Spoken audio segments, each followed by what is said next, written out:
મિત્રો, આજે આપણે જોઈશું પુત્રદા એકાદશીનું મહત્વ અને કઈ કઈ બાબતનું ધ્યાન રાખવું જોઈએ.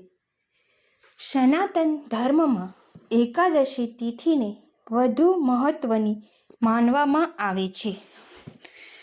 આ દિવસે વિશ્વના સર્જક ભગવાન વિષ્ણુની પૂજા કરવામાં આવે છે.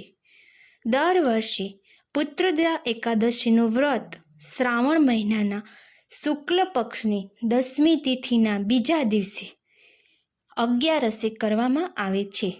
ધાર્મિક માન્યતા છે કે એકાદશીના દિવસે જગતના રક્ષક ભગવાન વિષ્ણુ અને માતા લક્ષ્મીની પૂજા અને ઉપવાસ કરવાથી સાધકના તમામ પાપોનો નાશ થાય છે. એકાદશીના ઘણા વિશેષ ઉપાયો જ્યોતિષશાસ્ત્રમાં જણાવવામાં આવ્યા છે, જેને અનુસરીને સાધકના જીવનની તમામ સમસ્યાઓનો અંત આવે છે અને સુખ સમૃદ્ધિ વધે છે. આવો જાણીએ પુત્રદા એકાદશીના ઉપાયો. જો તમારે ધન પ્રાપ્ત કરવું હોય તો પુત્રદા એકાદશીના દિવસે સવારે સ્નાન કરો. આ પછી ભગવાન વિષ્ણુ અને દેવી લક્ષ્મીની સાચા મનથી પૂજા કરો. હવે 5 કોડીને લાલ કપડામાં બાંધીને ભગવાન વિષ્ણુને અર્પણ કરો. થોડા સમય પછી તેને પૈસાની જગ્યાએ તિજોરીમાં સુરક્ષિત રાખો.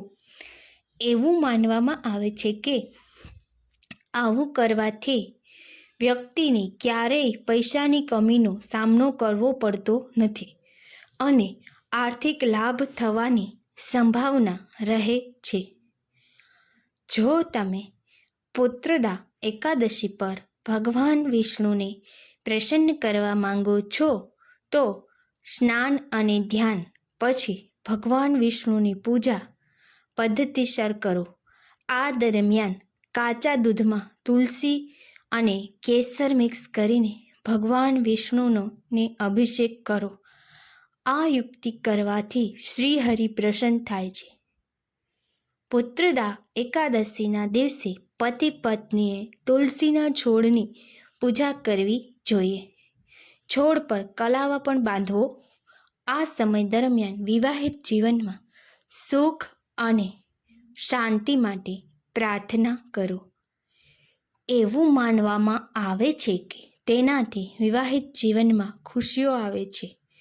આ સિવાય તુલસી માતાને 16 શણગારની વસ્તુઓ અર્પણ કરવી જોઈએ. આમ કરવાથી તમે વિવાહિત જીવનમાં લાભ જોઈ શકો છો.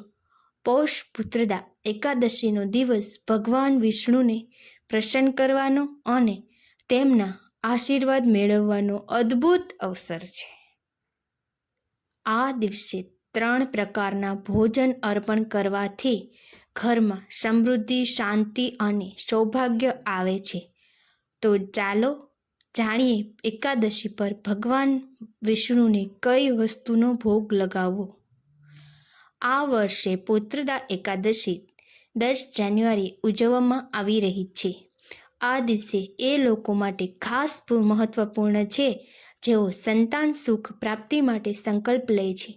આ દિવસે ભગવાન વિષ્ણુ પૂજા અને ભોગ અર્પિત કરવાથી વિષ્ણુ ભગવાનને પૂજા અને ભોગ અર્પિત કરવાથી પુણ્યની પ્રાપ્તિ થાય છે. પૌષ પુત્રદા એકાદશીના દિવસે ભગવાન વિષ્ણુને જાયફળ અર્પણ કરવું, જળ અર્પણ કરવું ખૂબ જ શુભ છે. ફળો જીવનના વિવિધ પાસાઓમાં શુભ અને સમૃદ્ધિનું પ્રતીક છે. ફળો અર્પણ કરવા. જ્યારે ભગવાનને વિવિધ પ્રકારના ફળ અર્પણ કરવામાં આવે છે ત્યારે તે વ્યક્તિના જીવનમાં સારી તકો અને સફળતાની પ્રાપ્તિ તરફ દોરી જાય છે. ફળ અર્પણ કરવાથી ભાગ્ય અને સૌભાગ્યમાં વૃદ્ધિ થાય છે, જેનાથી જીવનમાં ખુશીઓ આવે છે. પૌષ પુત્રદા એકાદશી પર પંજરી ચઢાવવી પણ વિશેષ માનવામાં આવે છે. ભગવાન વિષ્ણુને પંજરી અર્પણ કરવાથી ઘરમાં પારિવારિક સુખ શાંતિ જળવાઈ રહે છે.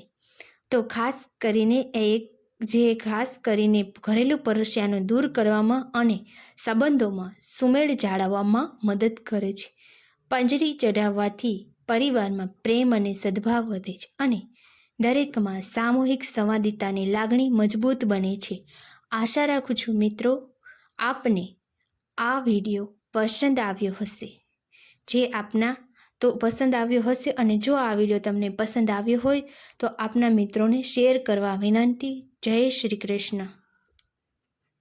આભાર મિત્રો. Please like, share and subscribe.